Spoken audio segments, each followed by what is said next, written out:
Over the course of one weekend, Winter Storm Jonas came and left over 2 feet of snow in Washington, D.C.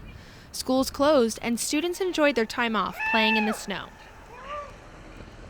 The cleanup began on Monday, and the task was not easy. On George Washington University's campus alone, over 200 employees stayed over the weekend to begin digging out the university from the heaps of snow. Many students on campus were quick to praise their efforts. I saw a lot of crews out there doing their work on the sidewalk, so I think that was pretty positive.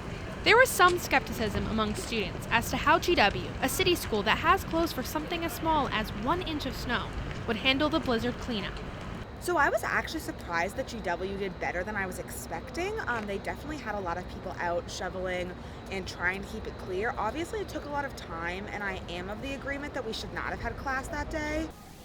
While many students were thankful for the cleanup crews, others were upset that the snow vacation was so short. I was a little bit upset that I had to go to school and not work. GWU was the first university to open its doors after the snowstorm, and the only one open on Tuesday. Many students were upset about this, going so far as to create a petition to cancel classes in fear that conditions were too dangerous to walk to class in. I know someone that fell on the ice on Tuesday because school wasn't canceled and he got emerged. Emerge, GW's student-operated emergency service, was open throughout the winter storm. Some of the student volunteers, like Jacob Berman, worked double shifts to support students. We did have a slightly higher rate of calls during this weekend, but I'd say the biggest challenge was probably just making sure that we had fresh staff that were able to be available to respond to calls throughout the weekend, and thankfully we were able to, despite conditions throughout the weekend. D.C. Mayor Muriel Bowser maintained the city's state of emergency status until mid-Wednesday, a day after GW opened for classes again.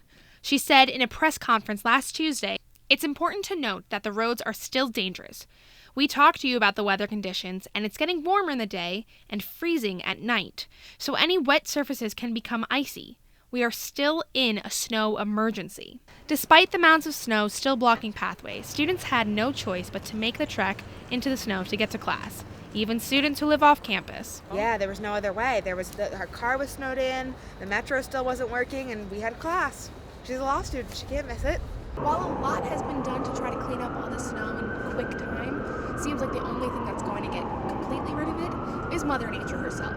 We'll just have to wait until warmer temperatures melt away all the snow. For The Source, this is Samantha Gordon.